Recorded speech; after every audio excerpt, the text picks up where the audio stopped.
Okie dokie, Smokey. So here's what the second Ferris wheel is going to look like. This is a barrel magnet N52, and this is a retaining brace. One will go on this side, another one will go on the other side, and I'll have 8 of these all the way around.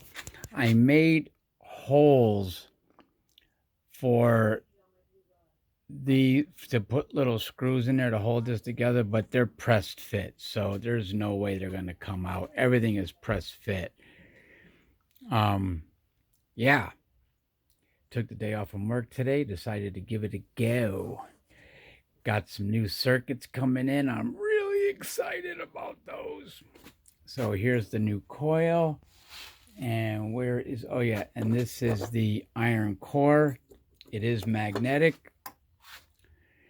But I think what happened is you can see, I mean, it's magnetic all the way through, but mostly on the bottom there. I think what happened is the iron filings in the resin sunk to the bottom. You can actually kind of see it a little bit, a little bit. I think it'll still work. If not, I can make another one. This time, put a lot of iron filings. I was generous with the resin because I wanted to be able to pour it. But I'll see how it goes.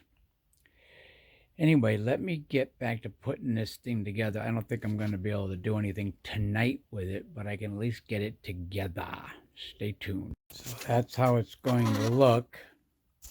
Plus, I'm going to have these retainer caps on there like that, and they'll get a little brass screw, and there'll be one on both sides. And yeah, that's how it's going to look. I think it's going to be kind of cool. I'm actually printing out a new rotor. It's the biggest one I've ever printed. I have to print it out in sections. I figured out how to do it. Actually, I'm printing it out in 8 different pieces, a big center mass, and then 8 branches, if you will. Anyway, stay tuned. So here's that new one I was telling you about. There's the other half, and they go together, and there'll be legs that are going to come out of there. I have a good idea. I've already designed the legs, so it's going to be a big rotor. It's going to be, if I put this down, it's going to be like out to here. So yeah, it's going to be like 1.5 feet, something like that. Anyway, stay tuned. So just to show you a little bit more on this new big rotor, I've actually done a lot to it. So the rubber bands are around there because I glued these in place just on one side, on this side here. And I have some standoffs or supports down inside there you can see.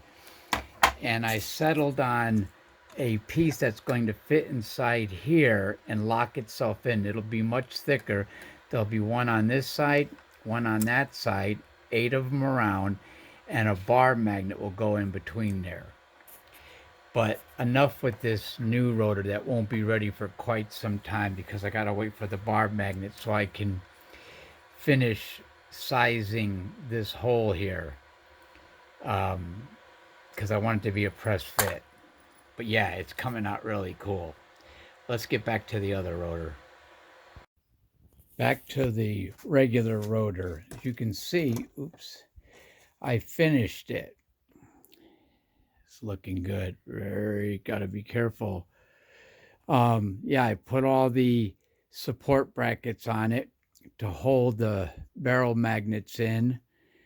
And I don't think I need to put the same thing I have on here, the little caps to hold this together, because it is a really tight press fit. Although I would hate for it to come flying apart. I don't think it will. And I have this longer piece of acrylic I was going to make a new stand out of, but I think I'm just going to use this stand because I want to save that for the larger rotor I showed you before, because I'm going to need a much larger stand. Although The larger rotor, I may be able to put in that stand. That big brown guy over there, the beast motor. So what I need to do is I want to finish putting together this Bedini coil or bifilar coil, put in the iron core because I want to try it on the rotor. And I got to put the bearings in here and then mount it to this guy. Take this puppy down and put it off to the side somewhere so it doesn't get hurt. I really wish I could build stands for all of these, but that's a lot of acrylic. And acrylic is not super expensive, but yeah, it's a pain in the ass to work with. Too bad I couldn't 3D print the stands. I could, but they wouldn't be that, they would be a little flimsy. So let me get more of this together. Let me take this off, put that guy on, fix that guy, and I'll bring you guys back for the first test. Stay tuned. I was retesting this iron core that I made with the magnetic file or the iron filings and the resin, and it sticks okay, but not really. It barely sticks to this guy here. I don't know what's going on with those magnets. It sticks really good to this one, but only on one side. So I think what I need to do, I'm preparing this guy here. I think what I don't understand why it barely sticks to that. I mean, it's weird. It sticks to this one really good. I think because these are N52s and these are 42s, and there's really not a lot of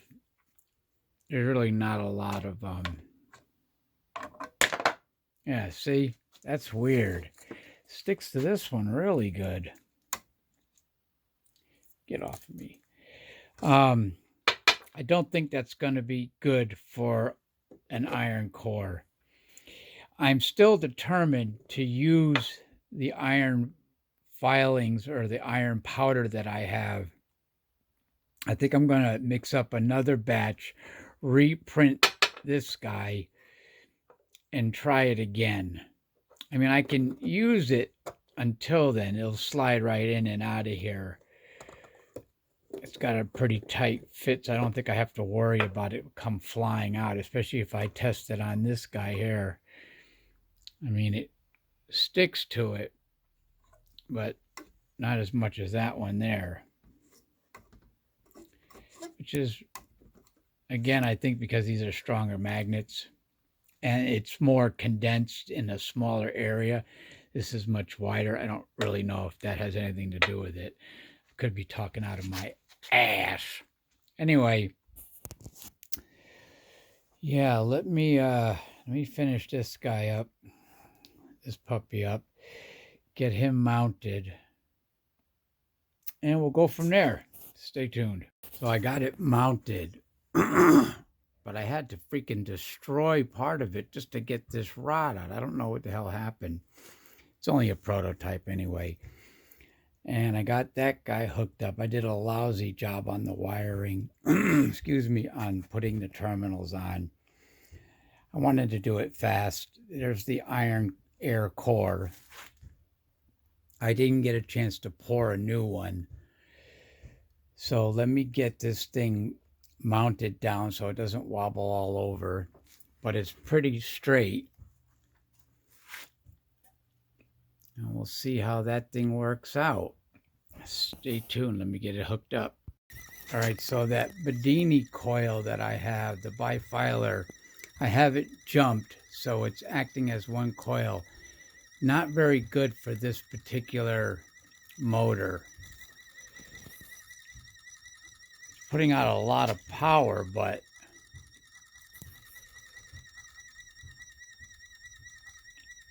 not very good. Let me hook up another coil to it just to give it a fair chance. Stay tuned. So I had to just get it going fast enough. That's one thing I've learned with these JL94 circuits. They're great circuits, but if you don't wind the coil right, or it's not the right ohms, you really got to give it a push to get it going. Now it's putting out a lot of good output, so it's going good. Still, I want to hook up another coil to it. I have that jumped, so it's acting as one giant coil. I should try it on just one of the coils, see how it is. Stay tuned. So I have it on the bigger coil. The video doesn't do it justice. It's flying. Nice and quiet. Putting out a lot of output. It's a 120 volt AC bulb.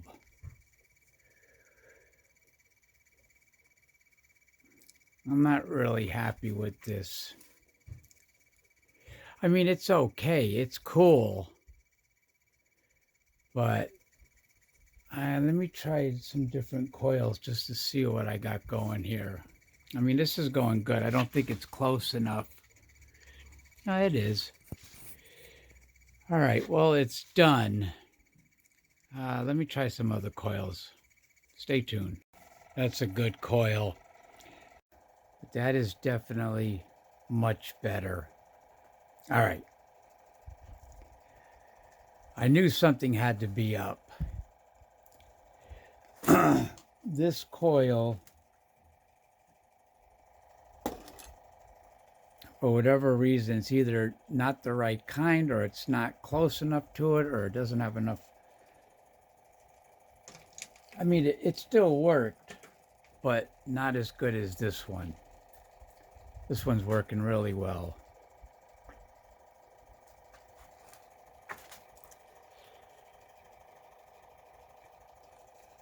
Got a nice, steady, not fluctuating at all.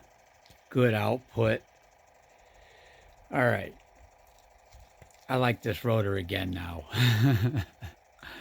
All right, guys. Thanks for watching. Really quick, I think the next time I run this, I'm definitely going to hook something to the pickup side and see what we can get out of it, or just to see what this particular rotor produces with this coil. This is a Sky Collection coil, by the way, and he uses some big wire. That's got to be at least 22 gauge there, and that's what I used with this. I used 22 gauge, but then I also used 25 gauge. It's a regular Bedini circuit. Anyway, thanks for watching.